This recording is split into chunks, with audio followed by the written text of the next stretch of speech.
Hello friends, welcome to my channel. तर friends, आज मी तुमच्यासाठी घेऊन आले आहे एकदम झणझणीत आणि चविष्ट, अगदी कमी वेळात तयार होणारी शिमला मिरचीची मसालेदार भाजी। ही भाजी इतकी चवदार लागते की पोळी, पराठा किंवा डब्यासाठी एकदम परफेक्ट अशी रेसिपी आहे। जर तुमच्या घरी शिमला मिरची आहे आणि त्याच त्या पद्धतीने बनवून आणि खाऊन जर कंटाळा आला असेल तर आजची ही रेसिपी नक्की करून पहा। अगदी कमी साहित्य, सोपी पद्धत आणि अप्रतिम अशी चव। एकदा बनवली की पुन्हा पुन्हा करावीशी वाटेल। या रेसिपीमध्ये मी काही खास टिप्स सांगणार आहे ज्यामुळे भाजी पानसट होणार नाही आणि मसाला प्रत्येक तुकड्यामध्ये मुरेल। तर मी पाव किलो असे शिमला मिरची घेतली आणि त्याचे 4 भाग करून घेतले आहे।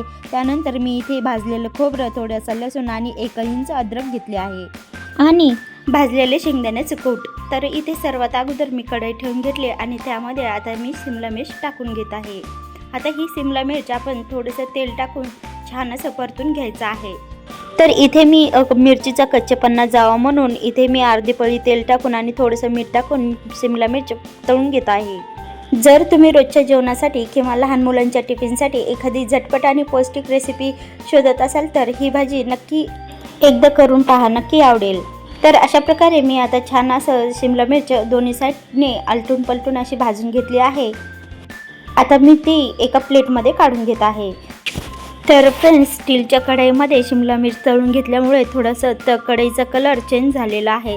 तर मी इथे भाजलेलं शेंगदाण्याचे कूट आणि गोडा मसाला आणि कांदा लसूण मसाला आणि लाल तिखट आणि थोडंसं मीठ इथे मी टाकून घेतले आहे। आता हे सगळं मसाला एकत्र छान असं मिक्स करून घ्यायचं आहे। तर मी इथे मीठ आणि हळदसुद्धा टाकून घेतली आहे। आता हे मी इथे अद्रक, लसूण आणि खोबऱ्याची पेस्ट ह्यामध्ये टाकून घेत आहे। आता हे मिश्रण छान असं मिक्स करून घ्यायचं आहे। तर इथे मी आता अर्धी पळी तेल टाकून हे मिश्रण छान अशा प्रकारे मिक्स करून घ्यायचं आहे।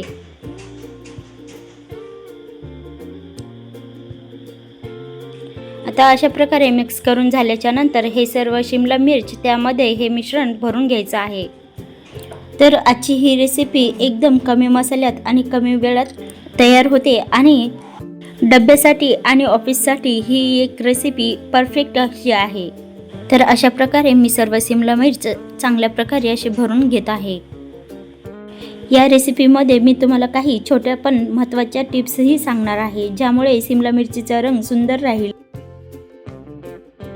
तर अशा प्रकारे इथे मी शिमला मिर्च भरून घेतलेली आहे आणि एका साईडला मी कोथिंबीर स्वच्छ धुवून आणि कापून घेतली आहे।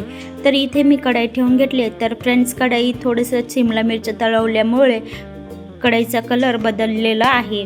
तर मी इथे तेल टाकून घेतले, 2 पळी तेल आणि थोडेसे जिरे आणि इथे अद्रक, लसूण आणि खोबऱ्याची पेस्ट टाकून घेतली आहे। आता हे छान असं परतून घ्यायचं आहे चांगल्या प्रकारे। थोडंसं हा मसाला थोडासा सोनेरी रंग होईल तोपर्यंत चांगला परतून घ्यायचा आहे मीडियम गॅसवरती। तर मी इथे बारीक चिरून घेतलेला कांदा त्यामध्ये टाकून घेतले आहे। तर आता कांदा थोडासा लाल सोनेरी रंग होईल तोपर्यंत छान असा परतून घ्यायचा आहे। तर फ्रेंड्स, अशा प्रकारे तुम्ही जेव्हा शिमला मिर्च कराल तेव्हा स्टीलच्या भांड्यामध्ये अजिबात करू नका, नाहीतर माझ्या कढईसारखे हाल होतात। हे मी पहिल्यांदा ह्या कढईमध्ये बनवले त्यामुळे मला सुद्धा माहिती नव्हते इथे कढई एवढी लाल होईल म्हणून। तर मी इथे आपली लाल मिरची पावडर आणि कांदा लसूण मसाला आणि थोडासा गोडा मसाला, मीठ, हळद टाकून घेतली आहे। तर इथे अशा प्रकारे छान असं मिक्स करून घेऊन परतून घेतल्याच्या नंतर थोडीशी कोथिंबीर टाकून घ्यायची आहे आणि कांदा चांगला परतल्याच्या नंतर इथे सर्व भरून घेतलेली शिमला मिर्च टाकून घ्यायची आहे आणि छान असं मिक्स करून घ्यायचं आहे। तर अशा प्रकारे मी इथे शिमला मिर्च परतून घेतली आहे मसाल्यामध्ये। आता त्यानंतर एका साईडला गरम पाणी करण्यासाठी ठेवायचं आहे। तर मी इथे गरम पाणी करण्यासाठी ठेवले होते। तर इथे मी अर्धा ते पाऊण ग्लास गरम पाणी करून घेतले आहे आणि आता मी त्यामध्ये टाकून घेतले आहे। आता हा राहिलेला मसाला जो आपण भरला होता तो राहिलेला मसाला आता त्यामध्ये टाकून घ्यायचा आहे। तर इथे अगोदर थोडंसं तुम्हाला पाणी दिसेल, पण नंतरला भाजी शिजत आल्याच्या नंतर अटसर अशी भाजी होते।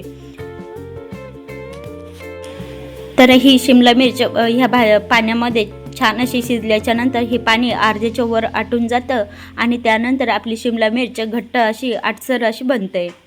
तर फ्रेंड्स, अशा प्रकारे इथे मी आता शिमला मिर्च छान अशी उकळून घेते आणि जेव्हा आपण शिमला मिर्च बनवतो तेव्हा जास्त पाण्याचा वापर करायचा नाही. जास्तीत जास्त आपण जेव्हा शिमला मिरची बनवतो जास्तीत जास्त 1 ग्लास पाण्याचा वापर करायचा आहे, जेणेकरून शिमला मिरची भाजी छान अशी अगदी चविष्ट आणि अतिशय उत्तम अशी लागते. पण जेव्हा तुम्ही 1 ग्लासच्या वर तुम्ही 2 ग्लास किंवा 2.5 ग्लास जर पाणी टाकलात तर तुमची शिमला मिर्च कधीही चांगली लागत नाही. तर अशा प्रकारे मी इथे शेंगदाण्याचं कूट होतं ते आता मी टाकून घेतले आहे.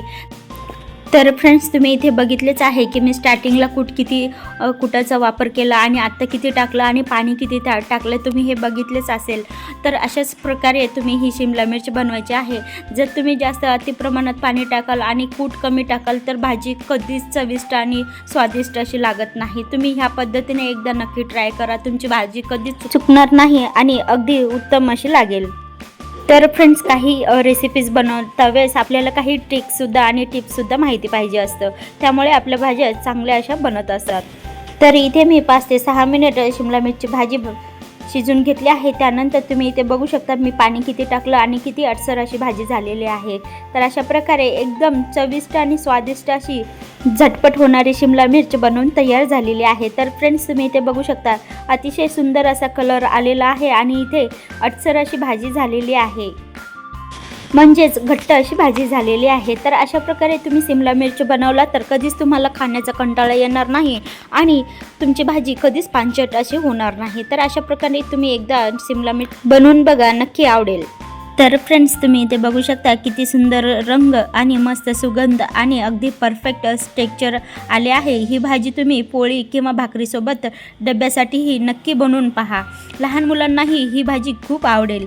तर फ्रेंड्स, एक छोटी टिप्स लक्षात ठेवा, शिमला मिरची जास्त शिजू नका, त्यामुळे तिचा रंग, चव आणि कुरकुरीतपणा टिकून राहतो.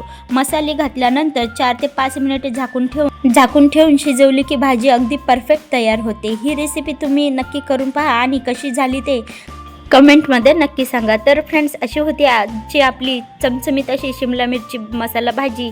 झटपट आणि कमी साहित्यात अप्रतिम अशी चव, भाकरी पोळीसोबत आणि भातासोबत खायला एकदम परफेक्ट अशी भाजी लागते. तर फ्रेंड्स, आपण पुन्हा भेटूया पुढच्या व्हिडिओमध्ये पुढची रेसिपी घेऊन. तोपर्यंत धन्यवाद.